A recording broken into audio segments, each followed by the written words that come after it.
ఈ ప్రభుత్వాలన్నీ కలిసి బీసీకి మద్దతు తెలుపుతున్నాం అంటున్నారు. అసలు ఎవరి మీద ఈ పోరాటం?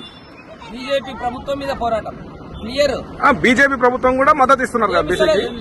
ఏడ ఇస్తే ఈ రోజు రాలేదు జెండాలు పట్టుకొని, వాళ్ళు బీజేపీ జెండాలు పట్టుకొని ఒక్కర టీఆర్ఎస్ వాళ్ళు వచ్చిండ్రు జెండాలు పట్టుకొని.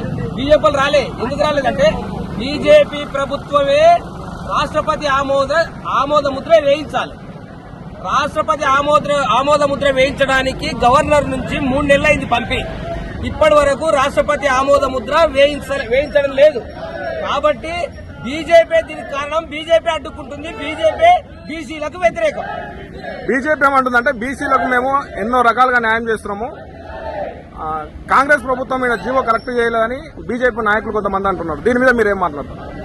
కాంగ్రెస్ పార్టీ ఊకే చెప్పలే. ప్రభుత్వం అసెంబ్లీలో తీర్మానం చేసింది కదా, చట్టసభ కదా అది. చట్టసభలో తీర్మానం చేసి ఆ తీర్మానం కంటే ముందు కూడా కులగణన చేసింది. అంటే ఎంతమంది జనాభా ఉందనేది చేసిన తర్వాతనే అసెంబ్లీలో అన్ని పార్టీల మద్దతు తీసుకొని అసెంబ్లీలో తీర్మానం చేసి గవర్నర్ కు పంపింది. అంటే చట్టం ప్రకారంగా చిత్తశుద్ధితోటి కాంగ్రెస్ పార్టీ చేతుల్లో లేదు కాబట్టి, కేంద్ర ప్రభుత్వం చేతుల్లో ఉంది కాబట్టి, కేంద్ర ప్రభుత్వం అంటే రాష్ట్రపతి ఆమోద ముద్ర వేయాలి కాబట్టి 9th షెడ్యూల్లో పెట్టాలి కాబట్టి రాష్ట్రపతి 9th షెడ్యూల్లో పెట్టాల్సిన అవసరం ఉంది. అందుకే కాంగ్రెస్ పార్టీ ఎంత చేయాలో అంత చేసింది. ఇంకా వాళ్ళు చేయనందుకు ధర్నా కూడా చేస్తుంది. బీజేపీ చేయనందుకు ధర్నా కూడా చేస్తుంది.